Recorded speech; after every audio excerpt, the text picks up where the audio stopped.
ಎಲ್ಲರಿಗೂ ನಮಸ್ಕಾರ, welcome to my channel. ಮತ್ತೊಂದು ಹೊಸ ವ್ಲಾಗಲ್ಲಿ ತಮ್ಮೆಲ್ಲರಿಗೂ ಸ್ವಾಗತ. ಬೆಳಗ್ಗೆ ಎದ್ದ ತಕ್ಷಣ ನಮ್ಮ ದಿನಚರಿ ಹೇಗೆ ಶುರು ಆಗುತ್ತೆ ಅಂತ ಹೇಳಿ ಇವತ್ತಿನ ವ್ಲಾಗಲ್ಲಿ ಶೇರ್ ಮಾಡ್ತೀನಿ. ಹೋಪ್ ನಿಮ್ಗೆ ಯೂಸ್ಫುಲ್ ಆಗುತ್ತೆ. ಸಬ್ಸ್ಕ್ರೈಬ್ ಮಾಡಿಕೊಂಡು ವಿಡಿಯೋ. ಇವತ್ತು ನಾನು ಮಾರ್ನಿಂಗ್ ರೂಟೀನ್ನ ನಿಮಗೆ ಶೇರ್ ಮಾಡ್ತೀನಿ. ಏನೆಲ್ಲ ತಗೋತೀನಿ ಖಾಲಿ ಹೊಟ್ಟೆಗೆ ಅಂತ ಹೇಳ್ಬಿಟ್ಟು. ಇದು ಆಳ್ವಿ ಅಂತ ಹೇಳ್ಬಿಟ್ಟು, ಆಳ್ವಿ ಬೀಜ ಎಲ್ರಿಗೂ ಗೊತ್ತೇ ಇರುತ್ತೆ.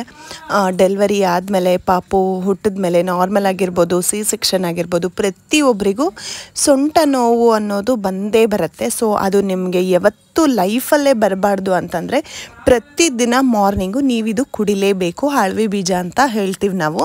ಎಲ್ಲ ಆಯುರ್ವೇದಿಕ್ ಶಾಪ್ಸಲ್ಲಿ ಸಿಗುತ್ತೆ. ಅದನ್ನು ಮಾಡೋ ವಿಧಾನ ಕೂಡ ತುಂಬಾ ಸಿಂಪಲ್ಲು. ಏನಿಲ್ಲ, ಒಂದಿಷ್ಟು ಜನ ರಾತ್ರಿ ನೆನೆಸಿಟ್ಕೋತಾರೆ. ನೆನೆಸಿಟ್ಕೊಂಡು ಬೆಳಿಗ್ಗೆ ಎದ್ದ ತಕ್ಷಣ ನೀರಲ್ಲಿ ಹಾಕಿ ಚೆನ್ನಾಗಿ ಕುದಿಸ್ಬೇಕು. ಅದರಲ್ಲಿ ಬೆಲ್ಲ ಹಾಕ್ಕೊಂಡ್ರೆ ಆಳ್ವಿ ಬೀಜದ ರೆಸಿಪಿ ರೆಡಿ ಆಗಿಬಿಡುತ್ತೆ. ದಿನ ಬೆಳಗ್ಗೆ ಖಾಲಿ ಹೊಟ್ಟೆಗೆ ಇದನ್ನು ತೊಗೋತೀವಿ ನಾವು. ಅದು ತುಂಬ ಒಳ್ಳೆಯದು, ನಮ್ಮ ಮೈಗೆ ತುಂಬ ಕ್ಯಾಲ್ಶಿಯಂ ಕೊಡುತ್ತೆ, ಬೋನ್ಸ್ ತುಂಬ ಸ್ಟ್ರಾಂಗ್ ಆಗಿರುತ್ತೆ ಅಂತ ನಮ್ಮ ದೊಡ್ಡವ್ರು ಹೇಳ್ತಾರೆ. ಸೊ ಅದಾದಮೇಲೆ ಈ ಥರ ಪ್ಲೇಟಲ್ಲಿ ಸ್ವಲ್ಪ ಹಾರಿಸ್ಕೊಂಡು ಕುಡಿಬೇಕು. ಸೊ ಅದಕ್ಕೂ ಮುಂಚೆನೇ ಈ ಪೌಡರು ಖಾಲಿ ಹೊಟ್ಟೆಗೆ ಬಾಯಲ್ಲಿ ಹಾಕ್ಕೊಂಡು ನೀರು ಕುಡಿದ್ಬಿಡ್ತೀವಿ. ಮೆಂತ್ಯ, ಸೋಪು, ಅಜ್ವಾನ ಎಲ್ಲ ಸೇರಿಸಿ ಮಿಶ್ರಣ ಮಾಡಿ ಪುಡಿ ಮಾಡಿ ಈ ಥರ ಇಟ್ಕೊಂಡಿರ್ತೀವಿ. ಪ್ರತಿದಿನ ಬೆಳಿಗ್ಗೆ ಎದ್ದ ತಕ್ಷಣ ಬಂದು 1 ಟೀ ಸ್ಪೂನ್ ಬಾಯಲ್ಲಿ ಹಾಕ್ಕೊಂಡು ನೀರು ಕುಡಿದ್ಬಿಡ್ತೀವಿ. ಸೊ ಶುಗರ್ ಬರಲ್ಲ, ಪೀರಿಯಡ್ಸ್ ಪ್ರಾಬ್ಲಮ್ಮು, PCOD, ಥೈರಾಯ್ಡು ಏನೂ ಬರಲ್ಲ ಅಂತ ಹೇಳಿಬಿಟ್ಟು ಅದನ್ನು ಫಾಲೋ ಮಾಡ್ತೀವಿ. ಸೊ ಬ್ರೇಕ್ಫಾಸ್ಟಿಗೆ ಒಗ್ಗರಣೆನ ಮಾಡ್ಕೊಂಡಿದ್ದೀವಿ. ತುಂಬ ಟೇಸ್ಟಿಯಾಗಿ ತುಂಬ ಚೆನ್ನಾಗಾಗಿತ್ತು. ನೀವು ಇವತ್ತು ಬ್ರೇಕ್ಫಾಸ್ಟ್ಗೆ ಏನು ಮಾಡಿದ್ರಿ ಅಂಥೇಳಿ ಕಮೆಂಟ್ ಮಾಡಿ ತಿಳಿಸ್ಕೊಡಿ. ಮತ್ತು ನಮ್ಮ ಪುಟಾಣಿ ಕಿಚನ್ನ ಇವತ್ತು ನಿಮ್ಗೆ ಒಂದು ಸ್ವಲ್ಪ ತೋರಿಸ್ತೀನಿ. ಸೊ ನಮ್ಮ ಕಿಚನ್ನು ಈ ಥರ ಇರೋದು. ಇದು ಕಾಪರ್ ವಾಟರ್ ಟ್ಯಾಂಕು. ಇದರಲ್ಲೇ ನಾವು ಸ್ಟೋರ್ ಮಾಡಿ ನೀರನ್ನ ಕುಡಿಯೋದು. ಸೊ ಈ ಕಡೆ ಬಂದರೆ ಗ್ಯಾಸ್ ಇದೆ.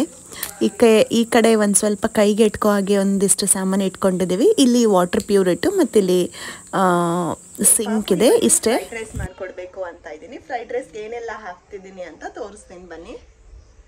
ಸೊ ಮಶ್ರೂಮು, ಬ್ರೋಕ್ಲಿ, ಕಾರ್ನ್ ಮತ್ತು ಕ್ಯಾರೆಟ್ನ ಯೂಸ್ ಮಾಡಿಕೊಂಡು ಇವತ್ತು ಫ್ರೈಡ್ ರೈಸ್ನ ಮಾಡ್ತಾ ಇದ್ದೀನಿ.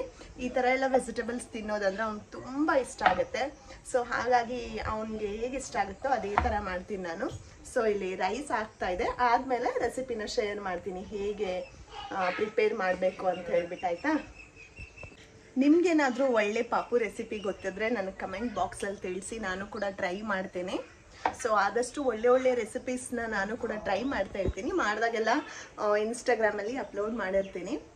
ಒಂದಿಷ್ಟು ಜನ ಆಲ್ರೆಡಿ ಚೆಕ್ ಮಾಡಿರ್ತೀರಾ ಅಂತ. ಸೊ ಫ್ರೈಡ್ ರೈಸ್ ಮಾಡೋಕ್ಕೆ ಏನೆಲ್ಲ ಬೇಕಾಗುತ್ತೆ ಅಂದರೆ ಹೆಚ್ಚಿಟ್ಕೊಂಡಿರೋ vegetables, rice, coconut oil, pepper, salt ಅಂದರೆ ಕರಿಮೆಣಸು ಪುಡಿ ಬೇಕಾಗುತ್ತೆ. ಸೊ ಒಂದು ಪ್ಯಾನ್ ಹೀಟ್ ಆದಾಗೆ ಅದಕ್ಕೆ 2 to 3 ಸ್ಪೂನ್ ಕೊಬ್ಬರಿ ಎಣ್ಣೆನೇ ಹಾಕ್ಕೋಬೇಕು. ಸೊ ಅವ್ನಿಗೇನಾದರೂ ಕುಕಿಂಗ್ ಮಾಡ್ತಾ ಇದ್ದೀನಿ ಅಂದರೆ ಕಿಚನಲ್ಲಿ ಬಂದು ನಿಂತು ಬಿಡ್ತಾನೆ. ನಾನು ನೋಡ್ತೀನಿ ಏನು ಮಾಡ್ತಾ ಇದ್ದೀರಾ ಅಂತ ಹೇಳ್ತಾ ಇರ್ತಾನೆ. ಸಾರಿ, ರೆಸಿಪಿನ ಕಂಟಿನ್ಯೂ ಮಾಡ್ತೀನಿ. ಸೊ ಇಲ್ಲಿ ನಾನು ಪ್ಯಾನ್ಗೆ 2 to 3 ಸ್ಪೂನ್ ಕೊಕೊನಟ್ ಆಯಿಲ್ನ ಹಾಕ್ಕೋತೀನಿ ಫಸ್ಟು. ಸೊ ಈರುಳ್ಳಿ ಅಷ್ಟಾಗಿ ನಾನು ಯೂಸ್ ಮಾಡಲ್ಲ. ಅವನಿಗೆ ಫ್ರೆಶ್ ವೆಜಿಟೇಬಲ್ಸ್ ಏನೆಲ್ಲ ಇರುತ್ತೋ ಅದನ್ನೇ ಯೂಸ್ ಮಾಡ್ತೇನೆ. ಸೊ ನಿಮ್ಮ ಹತ್ರ ಯಾವ ವೆಜಿಟೇಬಲ್ಸ್ ಇದೆ ನೀವು ಕೂಡ ಅದನ್ನು ಟ್ರೈ ಮಾಡ್ಬೋದು. ಬೀನ್ಸ್ ಆ್ಯಡ್ ಮಾಡ್ಬೋದು, ಪಾಲಕ್ ಆ್ಯಡ್ ಮಾಡ್ಬೋದು, ತುಂಬ ನ್ಯೂಟ್ರಿಷಿಯಸ್ ಆಗಿರುತ್ತೆ ಅದು ಕೂಡ.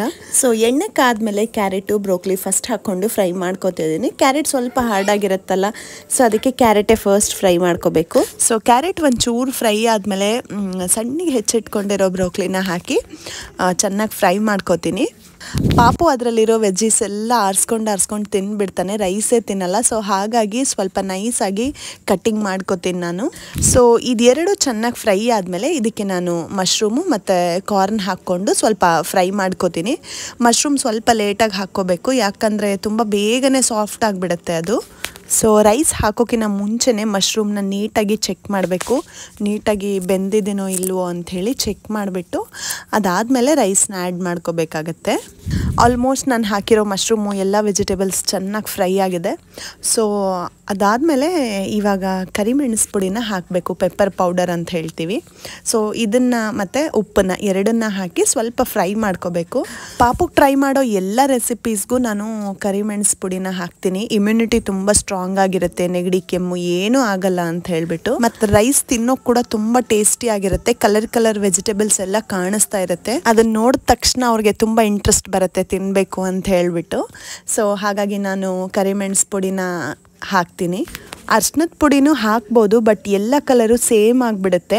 ಯಾವ ವೆಜಿಟೇಬಲ್ ತಿನ್ನಬೇಕು ಏನು ಅಂತ ಅವ್ರಿಗೆ ಗೊತ್ತೇ ಆಗಲ್ಲ ಅದರಲ್ಲಿ. ಸೊ ಈ ಥರ ಇದ್ದರೆ ನನಗೆ ಮಶ್ರೂಮ್ ತಿನ್ಸು, ಬ್ರೋಕ್ಲಿ ತಿನ್ಸು, ಕ್ಯಾರೆಟ್ ತಿನ್ಸು ಅಂತ ಕರೆಕ್ಟಾಗಿ ಐಡೆಂಟಿಫೈ ಮಾಡಿ ತಿಂತಾನವನು. ಸೊ ನನ್ನ ಅಭಿಪ್ರಾಯ ನಿಮ್ಗೆ ಹೇಗೆ ಅನಿಸ್ತು ಅಂತ ಹೇಳಿ ಕಮೆಂಟ್ ಮಾಡಿ ತಿಳಿಸ್ಕೊಡಿ. ಸೊ ಆ ವೆಜಿಟೇಬಲಲ್ಲಿ ಕರಿಮೆಣಸು ಪುಡಿ, ಉಪ್ಪು ಹಾಕ್ಕೊಂಡು ರೈಸ್ ಹಾಕ್ಕೊಂಡು ಚೆನ್ನಾಗಿ ಫ್ರೈ ಮಾಡಬೇಕು. ಮಾಡಿಕೊಂಡ್ರೆ ರೆಸಿಪಿ ರೆಡಿ ಆಗುತ್ತೆ. ನೀವು ಕೂಡ ಈ ರೆಸಿಪಿನ ಪಾಪುಗೆ ಟ್ರೈ ಮಾಡಿ ಹೇಗಿದೆ ಅಂತ ಹೇಳಿ ಬಂದು ಕಮೆಂಟ್ ಮಾಡಿ ತಿಳಿಸ್ಕೊಡಿ. ಹೋಪ್ ನಿಮಗೆ ಈ ವಿಡಿಯೋ ಯೂಸ್ಫುಲ್ ಆಗುತ್ತೆ ಅಂತ ಅನ್ಕೋತಾ ಇದ್ದೀನಿ. So thank you so much for watching. ಹೀಗೆ ವಿಡಿಯೋಸ್ನ ನೋಡ್ತಾ ಇರಿ, ಸಬ್ಸ್ಕ್ರೈಬ್ ಮಾಡಿಕೊಂಡು ಸಪೋರ್ಟ್ ಮಾಡಿ ಅಂತ ಹೇಳ್ತಾ ನನ್ನ ವ್ಲಾಗ್ನ ಮುಗಿಸ್ತಾ ಇದ್ದೀನಿ. ಬೈ.